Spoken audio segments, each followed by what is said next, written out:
что огромна моц, а не з нас. Зewsząd cierpienia znosiły, lecz nie poddajemy się zwątpieniu. Żyjemy w niedostatku, lecz nie rozpaczamy. Znosimy prześladowania, lecz nie czujemy się osamotnieni. Obalają nas na ziemię, lecz nie giniemy.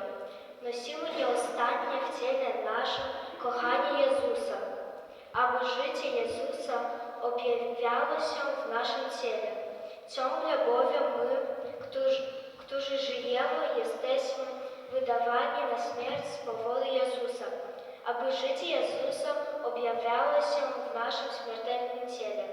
Tak więc działa w nas śmierć, podczas gdy w was życie. A że mamy tego samego ducha wiary, według którego napisano: uwierzyłem, dlatego przemówiłem. My także wierzymy i dlatego przemówimy.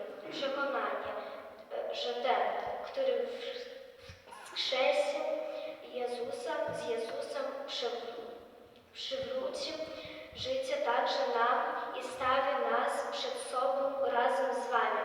Wszystko to bowiem dla was, ażeby łaska obfitująca we wdzięczność wielu pomnażała się Bogu na chwałę. Oto Słowo Boże.